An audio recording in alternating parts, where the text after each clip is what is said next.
My name is Jim Al-Khalili, and I'm a professor of physics at the University of Surrey. Studying the innermost secrets of atoms and their nuclei has been at the heart of my working life. But there's another side to me.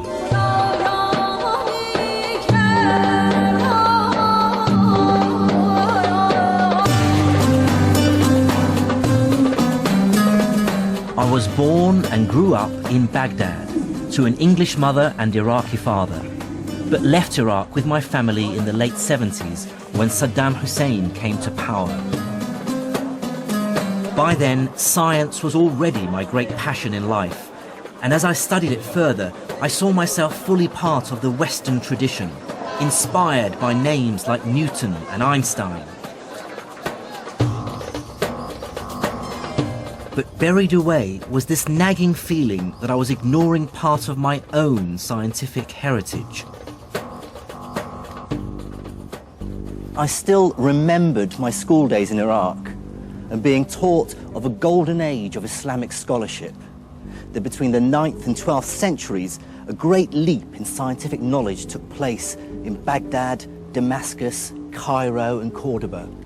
So I want to unearth this buried history, to discover its great figures and to assess exactly what their contribution to science really was. Are there medieval Muslim scientists who should be spoken of in the same breath as Galileo or Newton or Einstein? And crucially, what is the relationship between science and Islam?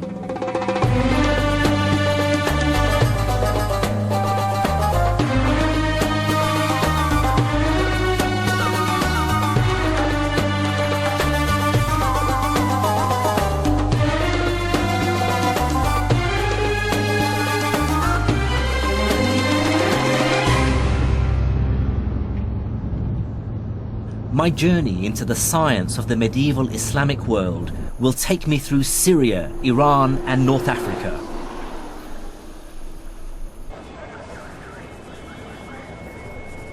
I started in the back streets of the Egyptian capital, Cairo, with the realization that the language of modern science still has many references to its Arabic roots.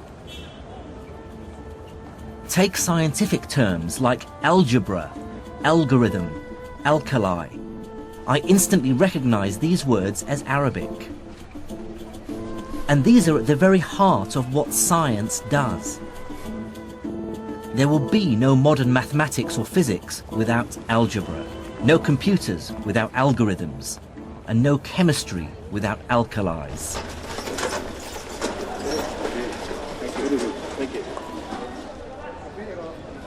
Surprisingly few people in the West today, even scientists, are aware of this medieval Islamic legacy. But it wasn't always so. From the 12th to the 17th century, European scholars regularly refer to earlier Islamic texts. I have here copies of some pages of the book Libera Baci by the great Italian mathematician Leonardo Pisano, otherwise known as Fibonacci. What's fascinating is that on page 406 is a reference to an older text called Modum Algebra et el Muqabala, and in the margin is the name Mahomet, which is the Latinized version of the Arabic name Muhammad. The person he's referring to is Muhammad ibn Musa al-Khwarizmi. In fact, Arabic names crop up in many medieval European texts on subjects as varied as map-making, optics, and medicine. But I want to start with al-Khwarizmi because his work touches on a crucial aspect of all our lives today.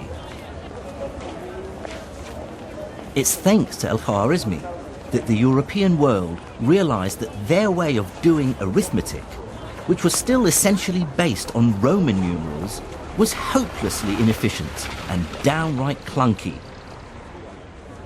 If I ask you to multiply 123 by 11, you may even be able to do it in your head.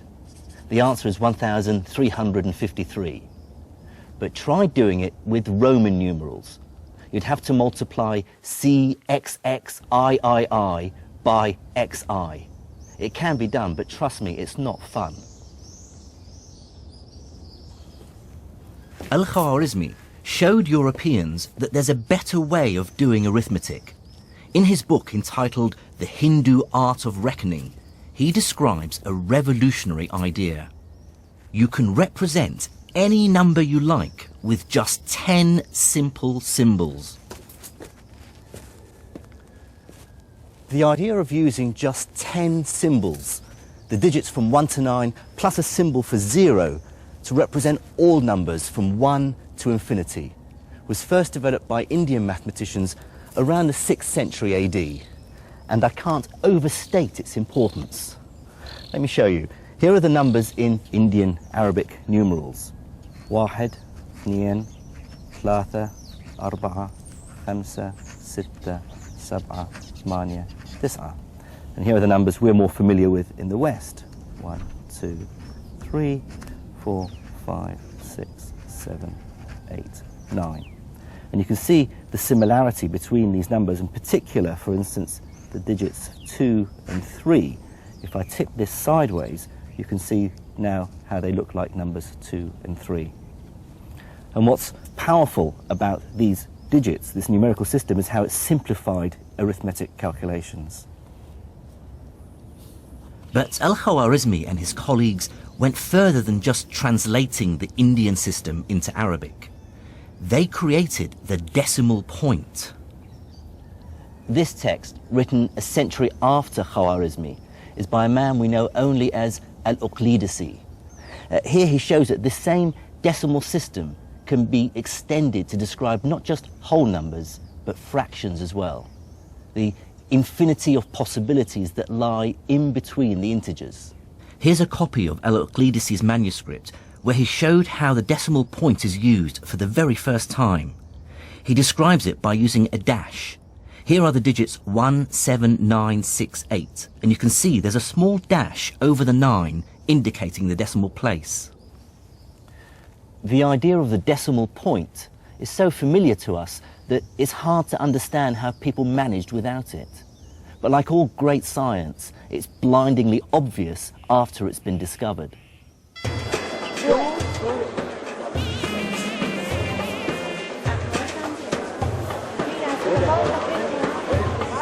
The story of numbers and the decimal point hints that even over 1,000 years ago, science was becoming much more global.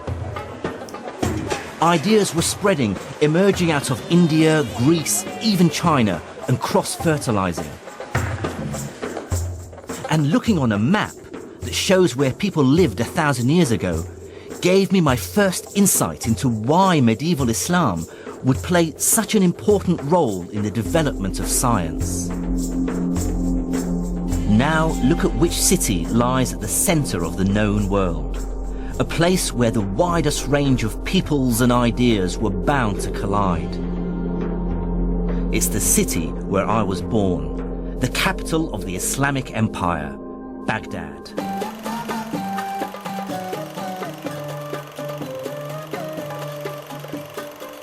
Recent events mean I can no longer visit the city. But these are the home movies of my cousin Faris, filmed in the 1960s. The Baghdad we knew then looked nothing like the bomb-wrecked city it is now.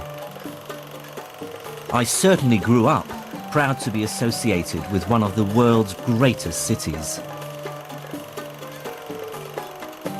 Baghdad was founded in 762 AD by the Caliph Al-Mansur. His aim was to make it the glorious capital of a brand new empire, united by Islam, the rising religion of the time. The Abbasid caliphs had claimed their right to rule by declaring that they were directly related to the Prophet Muhammad, who had founded the new religion over 100 years earlier. But in that short time, the armies of Islam had conquered a vast territory. Starting in a small area around Medina, they moved rapidly out of the Arabian Peninsula and within a few decades had taken control of the Levant, North Africa, Spain and Persia. I think one must bear in mind that this is an era in which people actually believed in God, and the dramatic successes of the Arabs as they poured out of Arabia was such that a lot of people did sort of observe and say they must have God on their side, this must be the true God. Some people did convert, or if they didn't convert, they did submit to Arab-Muslim political control for that reason. By the early 8th century, Islamic caliphs ruled a vast territory. And like most successful emperors, from Caesar to Napoleon, they understood that political power and scientific know-how go hand in hand.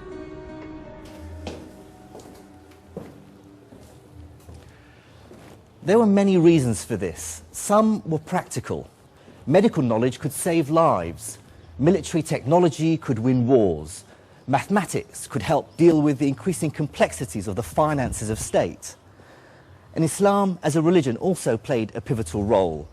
The Prophet himself had told believers to seek knowledge wherever they could find it, even if they had to go as far as China. And many Muslims, I'm sure, felt that to study and better understand God's creation was in itself a religious duty.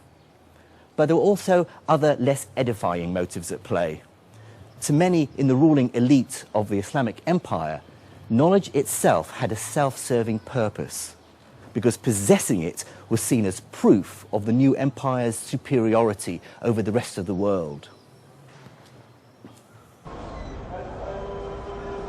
But with military and political success, the Islamic caliphs faced an inevitable problem. How do you sensibly govern a hugely diverse population? Although some of the empire had converted to Islam, they were still separated by huge distances and adhered to many different traditions and languages. In the 8th century AD, the empire's leader, the Caliph Abdul-Malik, had to find a way of administering this mishmash of languages. Like all the great figures of the Islamic Empire, Abdul-Malik lived in a culture without portraiture. All we have are later impressions of what he might have looked like. His solution was sweeping in scale and inadvertently laid the foundations of a scientific renaissance. It was this Abdul-Malik ibn Marwan who said, this bureaucratic chaos has to stop. We cannot continue to run a government and govern all of this span of land with this Tower of Babel languages. So he wanted to govern it with a uniform language. That uniform language, of course, he wanted to be able to understand it, so he demanded that it be in Arabic.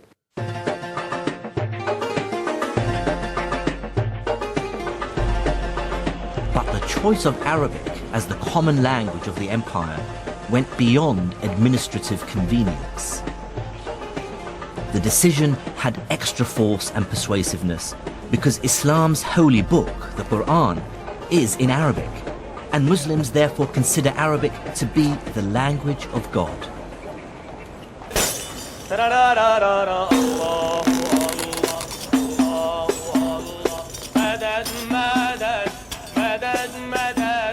The words of the Quran are so sacred that its text hasn't changed in over 1400 years. By comparison, English has changed dramatically in just 700 years. To our ears, Chaucer is almost unintelligible, whereas any Quran can be understood by anyone who reads Arabic.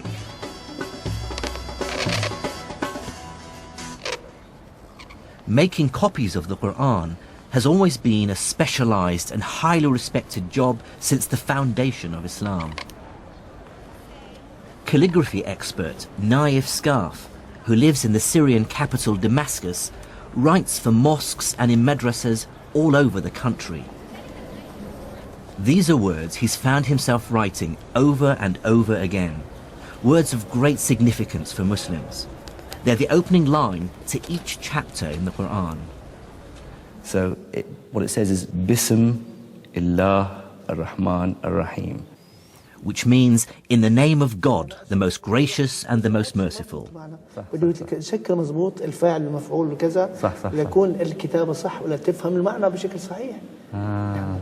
So you're saying the complexity of Arabic calligraphy was enforced on them because of the spread of Islam, because they were worried the meaning of the words in the Quran would be lost if it was read by people who don't speak Arabic. Then they wouldn't, not only would they misinterpret it, they just wouldn't be able to distinguish between different letters. So not only did they add dots on certain letters, they also added other little squiggly lines which changed the sound of vowels. And it was something that they put in place just to ensure that people were able to have the right pronunciation when they read the Quran.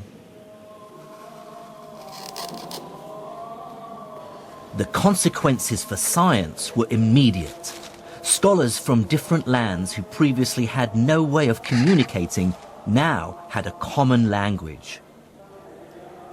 And it was a language that was specially developed to be precise and unambiguous, which made it ideal for scientific and technical terms. What this meant was the summoning into existence of a vast intellectual community where scholars from very different parts of the world could engage in dialogue, comparison, debate, argument, often very fierce argument, with each other. It was possible for scholars based in Cordoba in southern Spain to engage in literary and scientific debate with scholars from Baghdad or from Samarkand.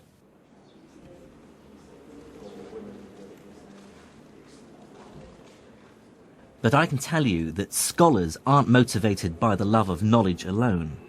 There's nothing like a large hunk of cash to focus the mind. By the early 800s, the ruling elite of the Islamic Empire were pouring money into a truly ambitious project, which was global in scale and which was to have a profound impact on science. It was to scour the libraries of the world for scientific and philosophical manuscripts in any language. Greek, Syriac, Persian and Sanskrit. Bring them to the empire and translate them into Arabic. This became known as the translation movement.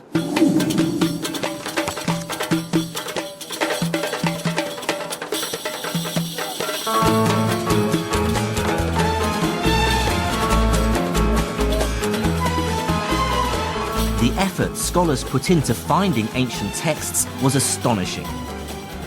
And one key reason for this is that bringing a book to the caliph, which he could add to his library, could be extremely lucrative. The story goes that the Caliph al-Ma'mun was so obsessed that he would send his messengers out of Baghdad far and wide to distant lands just to get hold of books that he didn't possess for the translation movement. And anyone who brought him back a book that he didn't have, he'd repay him its weight in gold. To give some sense of the extent of this activity, sort of between 750 and 950, somebody called An-Nadim, who wrote a list of sort of the intelligentsia of the Abbasid era, lists 70 translators. So it was quite a large cohort of people involved in translation, and obviously he only named the well-known. They could get up to 500 gold dinars a month, which is probably around $24,000, which is a huge sum of money for what they were doing. It was a very, very prestigious, well-paid, well-patronized activity. And motivating this global acquisition of knowledge was a pressing practical concern, one that rarely crosses our minds today. This is the new library at Alexandria in Egypt. But fresh in the memory of many in the empire was the story of the destruction of the original library at Alexandria centuries earlier, and the shocking loss of thousands of years of accumulated knowledge. One of the things that we tend to forget, because we live in an age of massive information storage and perfect communication, more or less, is the ever-present possibility of total loss. That was very, very important for medieval Islamic scholars. They knew extremely well that writings could be forgotten or buried or burnt or destroyed, that cities could pass away. And what we see in Baghdad or Cairo or Samarkand is exactly the gathering together, translation, analysis, accumulation, storage, and preservation of material that they were well aware could be entirely lost forever.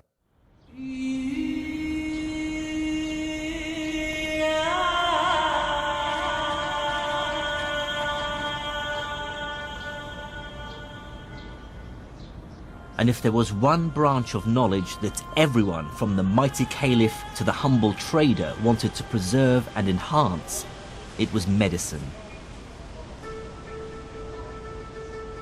These were, after all, times when few lived to old age.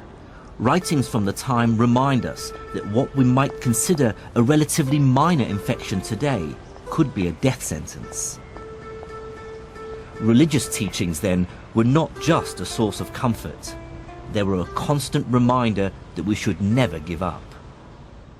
In the Hadith, which is the collected sayings of the Prophet Muhammad, it says, "Ma anzala Allahu da'an illa wa anzala lahu dawa'an," which means that God did not send down a disease without also sending down its cure.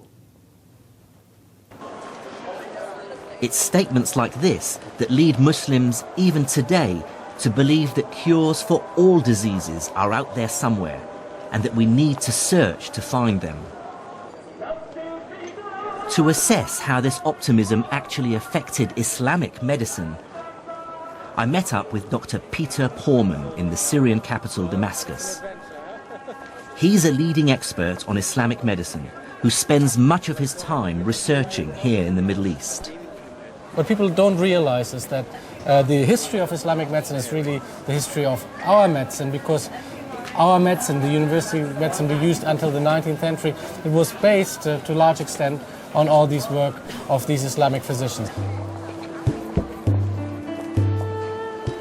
Islamic medicine built extensively on the foundations laid by the ancient Greeks. The most highly prized and among the first to be translated into Arabic were the medical manuscripts of the 3rd century Greek physician Galen. Galen believed that a healthy body was one in balance, a balance of 4 types of fluids called humours, which circulate through the body, and any one of which, if out of balance, would cause illness and a change of temperament. The 4 humours were yellow bile, which, if in excess, would cause the patient to become bilious or bad-tempered and nauseous. Blood, too much of which would cause the patient to become sanguine or cheerful and flushed. Black bile, which in excess would cause the patient to become lethargic, melancholic, even depressed. And phlegm, which in excess would cause the patient to become phlegmatic or apathetic and emotionally detached. Galen argued that illnesses are caused by an imbalance in one of the humours, and so the cure lies in draining the body of some of that humour. And so he recommended techniques like cutting to induce bleeding or using emetics to induce vomiting. But Islamic doctors were acutely aware that Galen and Greek medicine were only one source of medical knowledge. There were other traditions of medicine that they were equally keen to incorporate into their understanding of how the body functioned. Medieval Arabic texts refer to wise women, folk healers who provided medical drugs. This tradition continues today, as I found when I came across one for myself in the back streets of Hammamat in Tunisia. This is Arafat Nabil. She's been running her shop selling medicinal herbs and spices for over 20 years. She believes that her remedies can cure a wide range of medical ailments. مثلا هذه عشبة نعم. اسمها شيح، تنحى الدود من البطن وتنحي جميع الأوجاع الداخلية. بعد من الزرنيخ ينحي الثعلبة، وبعشبة هذه اللي تراها انت تويكا تنحي تقولوا البرص. اوكي. مثال هذوما مثلا كما هذه وهذه للصرع والجنون. صرع يحطها ويحط شويه في المخده نتاعو، ما عادش بك اللي يشدوك الكريز هذاك. وفي يعني مثلا من العصر اليوناني اقدم منها ما استعمل ولا لو؟ والله ايش نقول لك، كل ما هو قديم في الاعشاب انا نتبعه. فهمتني؟ باش نزيد معلومات. In the back streets of Tunisia, this knowledge is still being used. But medieval Islamic doctors were also aware of other traditions of medicine from China and India.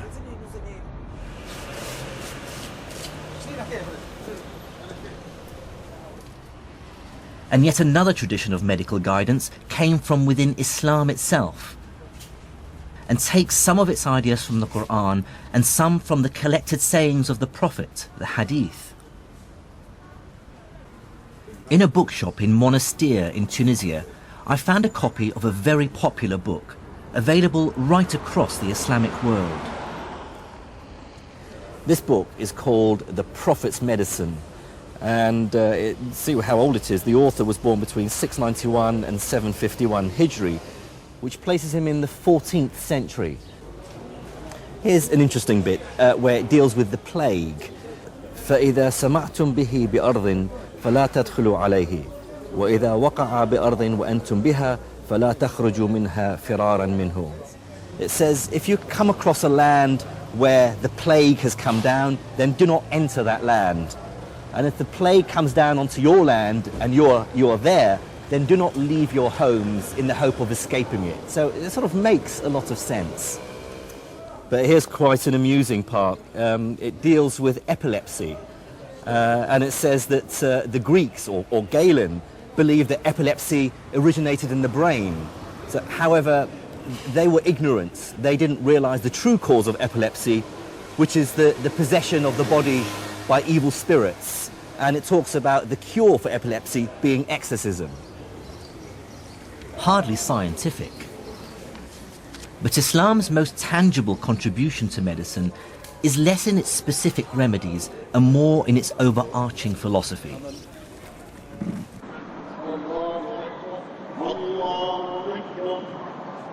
It is, after all, a religion whose central idea is that we should feel compassion for our fellow humans. And accompanied by Dr. Peter Porman, I'm going to see a physical bricks and mortar manifestation of medieval Islamic compassion.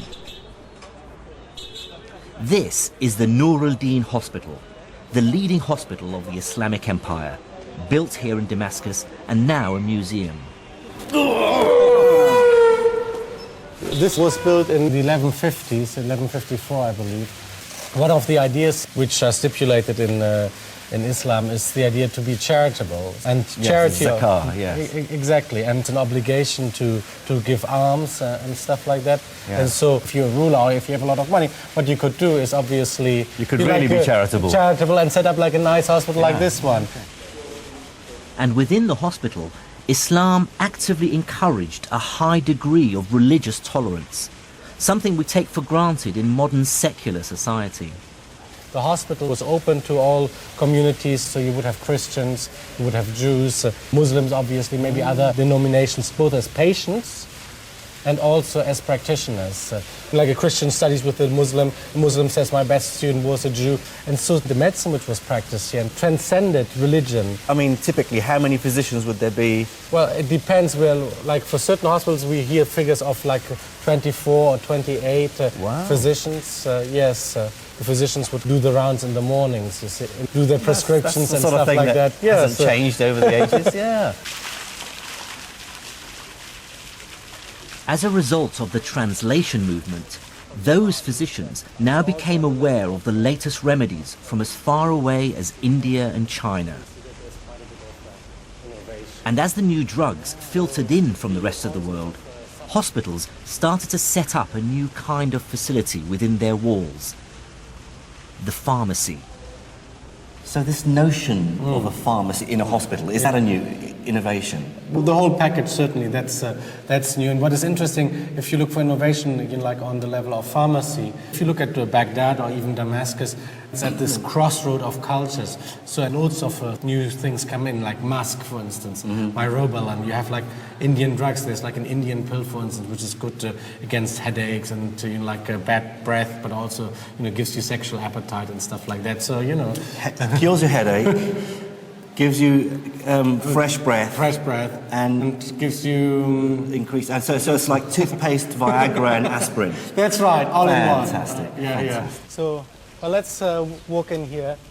Peter wants to show me perhaps the most ghoulish aspect of Islamic medicine: surgery. Here you have like a wonderful illustration.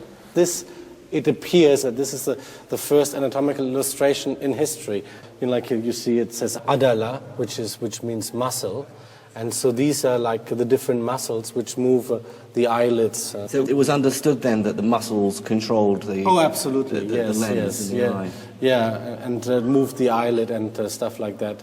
So the other thing which we have here, which is really nice, is I think we have some.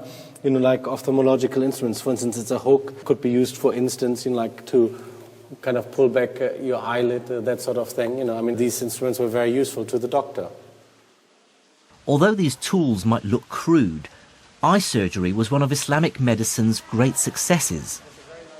One innovation was to improve an older technique for curing cataracts called couching, which in their hands had a success rate of over 60%. In a living subject, the cornea would be clear and you'd be able to see the pupil clearly with the cataract sitting behind the pupil, the wide opacity. To see how couching stands the test of time, I'm meeting up with eye surgeon Mr. Vic Sharma. Right, the cataract is the lens inside the eye, which sits behind the pupil. As with time, with age, the lens gets cloudier and cloudier. And that's what is referred to as a cataract. Okay. I've brought along a replica of a medieval couching knife and a description of the treatment by Al-Bukassis, which is the Latin name for the great 10th century Islamic surgeon Al-Zahrawi. He says you take the couching needle in your right hand, if it be the left eye, and so on, and then thrust the needle firmly in, at the same time rotating it with your hand until it penetrates the white of the eye, and you feel the needle has reached something empty. So he's talking about how to dislodge. Exactly. So, maybe you can show me. We've got some eyes here. Yep, and I'll certainly give it a shot. And what they would have done would have attempted to go in just by the white of the eye, just at the edge where the cornea is. And then what they are attempting to do is to sweep around, trying to break all those ligaments of that lens and trying to get the lens to drop away from the pupil to allow more light to enter in through the pupil and to brighten the subject's vision. But of course you haven't got the capacity to focus. Oh yeah, you haven't got a lens now, so that was a big problem until people started compensating that with specs later on. Right. What is your feeling about how advanced and successful? Well, they were on the general ballpark. They were at the right place. They were trying to remove the cataract away from the visual axis. They understood the anatomy of the eye. Exactly. They had some understanding of the anatomy of the eye, and that the lens was behind the pupil, and that's what was causing the visual loss. And so removing that, and that general principle is still the same. Right. And there are still accounts of it being used in certain parts of the world presently.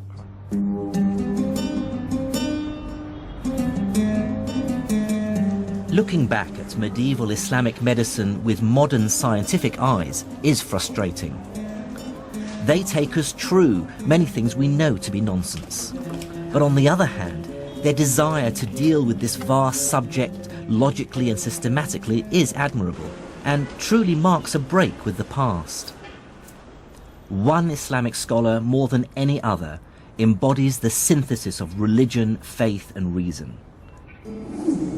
His name was Ibn Sina, or Avicenna as he's known in the West.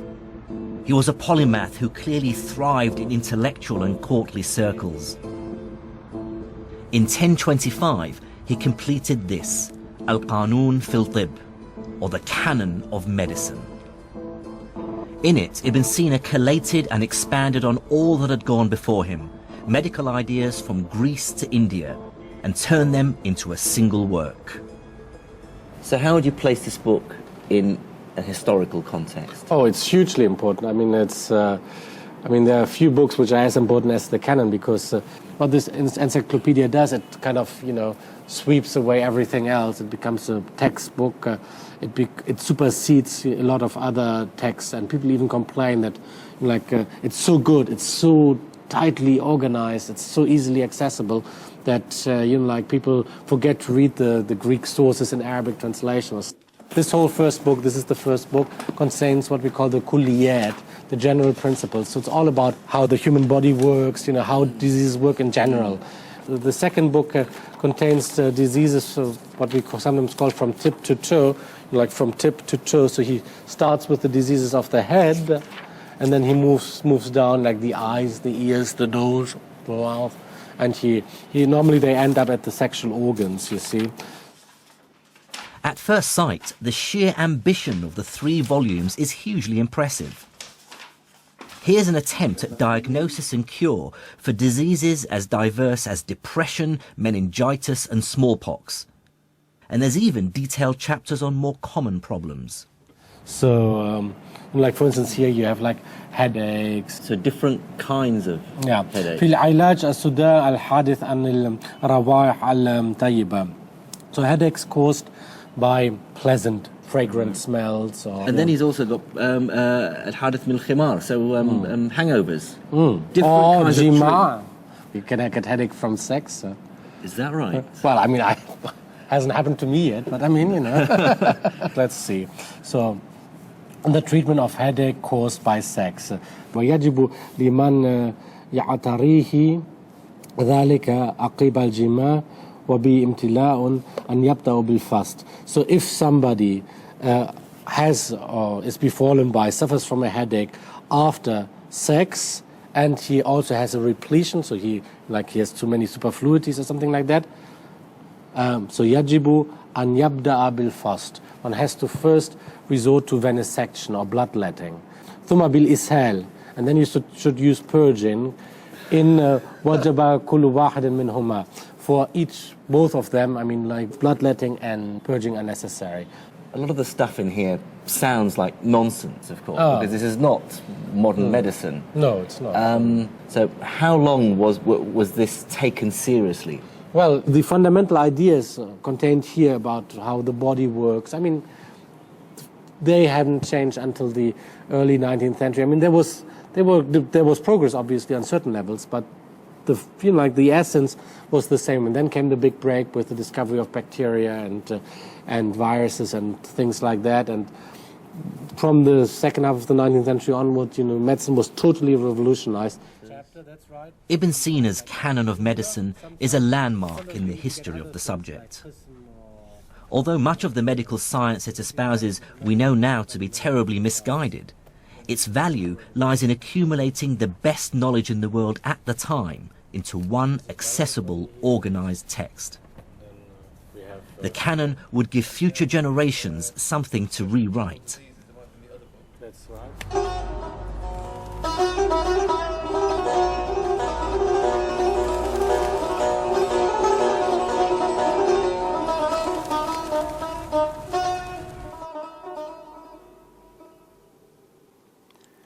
Cataloguing the world's medical knowledge has clear and obvious benefits. But the Islamic Empire's obsession to uncover the knowledge of the ancients went beyond practical matters like medicine. Many, like the Caliph al-Ma'mun, believed that the people of antiquity possessed dark, even magical powers. And what's more, new evidence is coming to light to show just how hard Islamic scientists worked to rediscover them.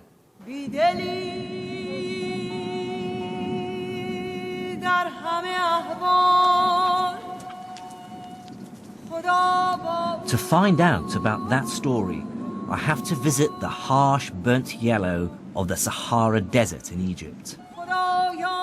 There I am to meet an academic who wants to show me how the translation movement took the Arabs to Egypt on a quest to break a code, which they thought hid the secret of the dark art of alchemy.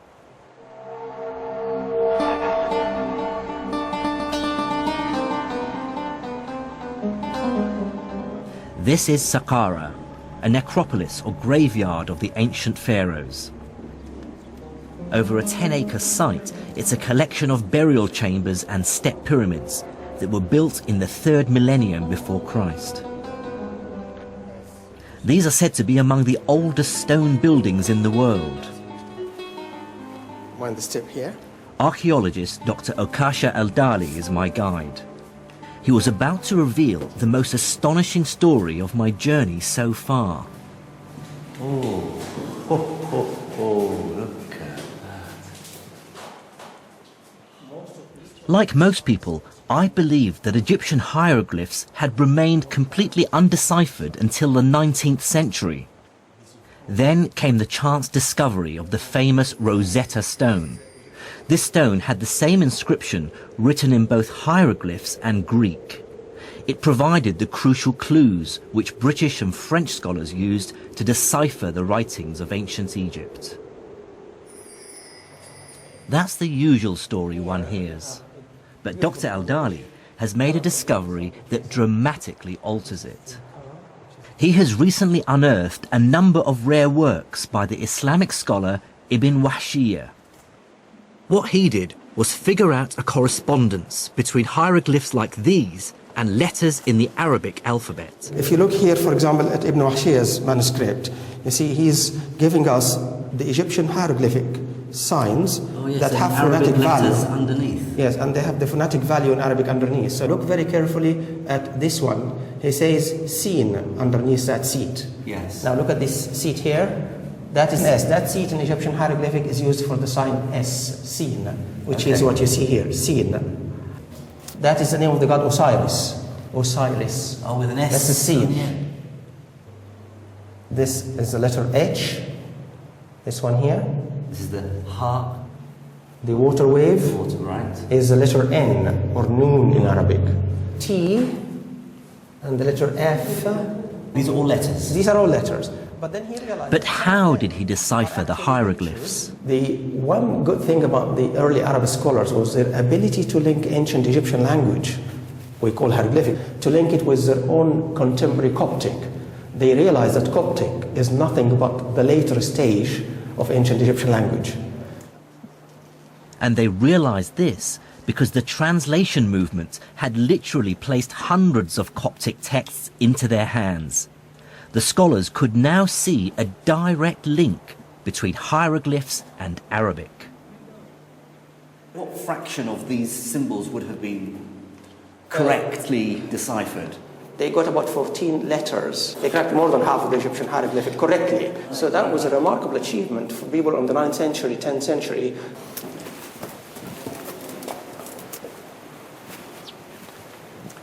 Well, that's probably the biggest revelation for me so far on my travels, that Egyptology didn't begin in the 19th century.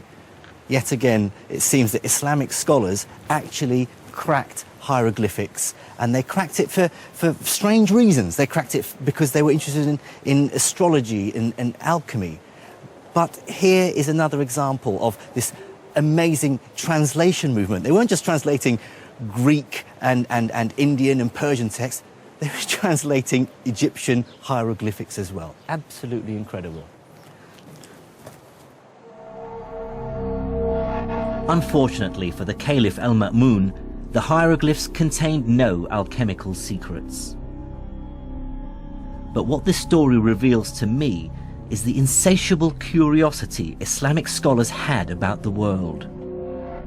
They were desperate to absorb knowledge from all cultures purely on merit, with no qualms about the places or religions from which it came. Most intellectual traditions, including, if I may say so, our own, tend to work very hard to keep everybody else out.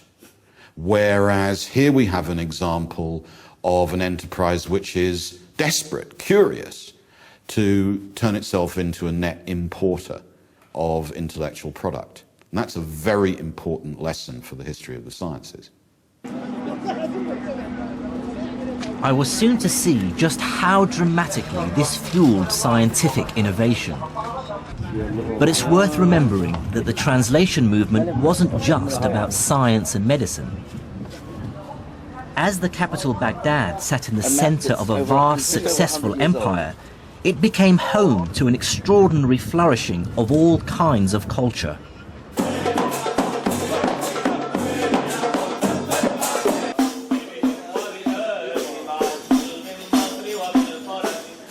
For this is the time described by 1001 Nights, of great and generous caliphs, magic carpets, great journeys, but also ambitious buildings, music, dance, storytellers and the arts.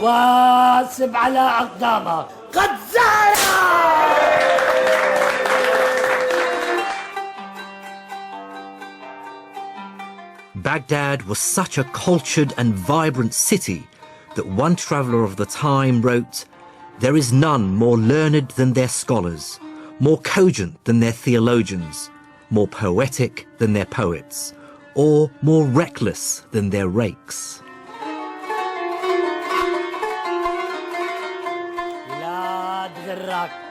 It really must have felt like Baghdad and the Arabic Empire were the world leaders in civilization and culture. To be part of that city's growing intellectual elite must have been as exciting as it gets. It was a new Muslim city. It only started to be built in 756. So it has that sort of sense of almost being on a frontier, of being something new, of being something different. It was full of courtiers, it was full of sort of nouveau riche individuals who were trying to make their way at the Abbasid court. And it is the sort of a place, if you like, where innovation is valued and appreciated. At the heart of the city's intellectual life was a system called the Majlis. Now, the word Majlis could probably best be translated as salon or talking house. In 9th century Baghdad, what this meant was that the city's elite, the caliph, his courtiers, generals, and the aristocracy, would hold regular meetings, you might call them seminars or discussions, during which the city's cleverest men, the philosophers, theologians, astronomers, and logicians, would gather to discuss and debate their ideas. It was not the case that people were expected to adhere to a particular line or adopt a particular religion. They were allowed to express their own sentiments and their own views very freely. The point was that they should do so in elegant Arabic and a good logical reasoning. The effect of the Majlis was to create a heady mix of money and brains, with the best minds in the empire swapping ideas while simultaneously engaged in fierce competition for patronage. It's at this point my investigation into the first wave of Islamic science returns me to the man we first met at the beginning of this story in the back streets of Cairo, the great mathematician who brought the West the decimal system. Out of the very heart of this intellectual whirlwind came Al-Khwarizmi, mathematician, astronomer, courtier, and favourite of the Caliph al-Ma'mun.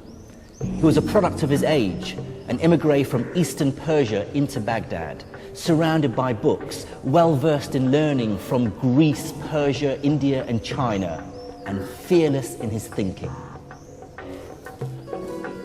Al-Khwarizmi brought together two very different mathematical traditions and synthesized them into something new. The capacity to have on your desk simultaneously two very different kinds of mathematics presses on models of what counts as calculation, what counts as measurement, and I think accelerates the process of intellectual change. The first of these traditions came from the Greek-speaking world.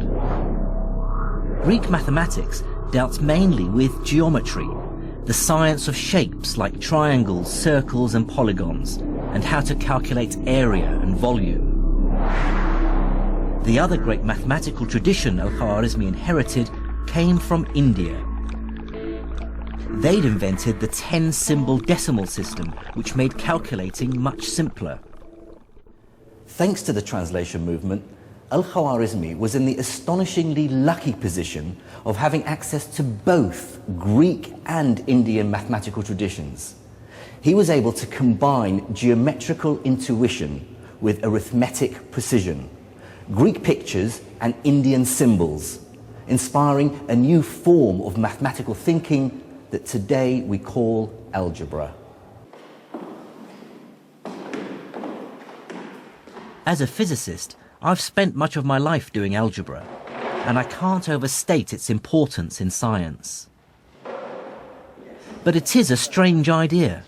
I remember being perplexed when my math teacher first started talking about mathematics not using numbers, but with symbols like X and Y. It's an incredibly liberating idea because it allows you to solve problems without getting bogged down in messy numerical calculations. So we have here this priceless manuscript, Kitab Al-Khwarizmi, Al-Khwarizmi's book, and Professor Ian Stewart has studied algebra for much of his working life. Together, we looked at an early copy of the book in which the idea really took form. I see here, although it's written sort of in the margin, the title of the book, Al-Jabr wal-Muqabala. So that's the first time the word Al-Jabr appears. Algebra. Algebra, that's where our word algebra comes from. Now, what I found very early on is that he said, I discovered that people require three kinds of numbers. Judur wa amwal wa adad. So roots, squares and numbers. So what is he trying to do here? This is what we would now call x and x squared. This is quadratic equations. This really is algebra. So he's setting you up for a book about how to solve equations by algebraic methods. Okay, now quadratic equations I thought were around and being solved long before Khwarizmi, back to Babylonian times. So, what's the big deal about this book? It's the point of view. He treats root and square as if they're objects in their own right. They're not just some number that we're trying to find out. They're a process you apply. What Al-Khwarizmi is thinking of is square means take the root and multiply by itself. And that recipe is true whatever the root might be. If it's 5, it's 5 times 5, it's 25. If it's 3, it's 3 times 3.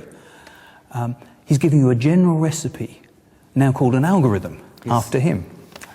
The algorithm comes from... It comes from... It's another word that comes from Al-Khwarizmi, yes. Now, he talks about this procedure here on the next page. You take the number multiplying the root, and then you halve it, and then you multiply it by itself. Then you add it to the other number and take the square root. That's the algorithm, is it? That's right, and this is where you see the difference, because previous writers on the subject would have said things like, take half of 10, which is 5, square that, which is 25, and then they do another problem, take half of 12, which is 6, square that, which is 36, and they'd run you through this same process over and over again with different numbers, and it would be up to you to infer how to do it on the next problem. But he doesn't do that. He doesn't do that. He says, take half the root. Whatever the root is, take half the root. So half the root is actually an object. If the root is an object, half the root is an object. So you don't have to have in your mind what that root stands for. You can forget about what it stands for. When you come to square it, you just know, okay, I should square this thing. I don't care what the thing is. So you abandon temporarily this link with specific numbers, manipulate the new objects according to the rules that his book is explaining, and then the numbers that these objects represent in your particular problem will miraculously appear at the end, and you'll end up with x equals 3, or whatever it is. So how revolutionary do you regard Al-Khwarizmi's work? He made it possible for algebra to exist as a subject in its own right, rather than as a technique for finding numbers. The least interesting bit of an algebraic calculation is when you get to the end and discover that x equals 3. It's the route you take to get there. But if it was a special route for each problem and a different route for each problem, that wouldn't be interesting either. It would just be a big mess. There's this beautiful general series of principles, and if you understand those, then you really understand algebra.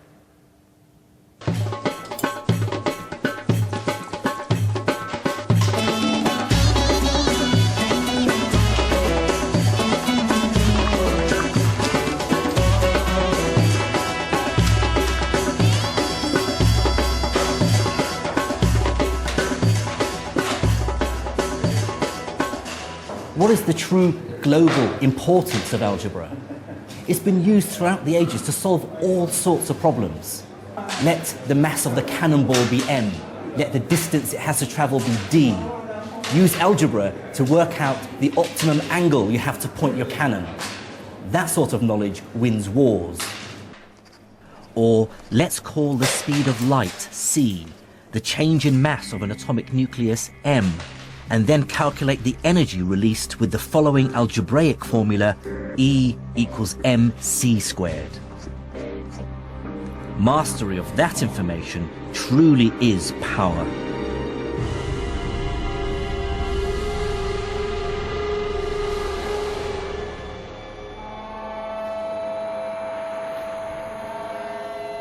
Algebra has helped create the modern world. Our science is unimaginable without it. It sums up so much that was remarkable about medieval Islamic science, taking ideas from Greece and India, combining and enhancing them. Similarly, modern medicine owes a considerable debt to the work of the Islamic physicians. But I think the real story of what happened to science in the Islamic world in the 8th and 9th centuries tells us more than any single discovery. What it really tells us is about the universal truth of science itself. I believe that the first great achievement of the medieval Islamic scientists was to prove that science isn't Islamic, or Hindu, or Hellenistic, or Jewish, Buddhist, or Christian. It cannot be claimed by any one culture. Before Islam, science was spread across the world. But the scholars of medieval Islam pieced together this giant scientific jigsaw by absorbing knowledge that had originated from far beyond their own empire's borders. This great synthesis produced not just new science, but showed for the first time that science as an enterprise transcends political borders and religious affiliations. It's a body of knowledge that benefits all humans.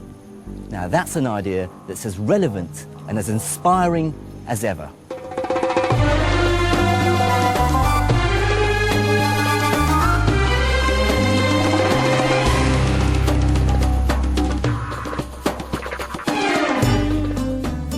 In the next episode, I investigate how one of the most important ideas in the world arose in the Islamic Empire. I discover how mathematics and experimentation fused together as the empire embraced a medieval industrial revolution. And in Cairo, I find out how these ideas led directly to today's world of science and technology.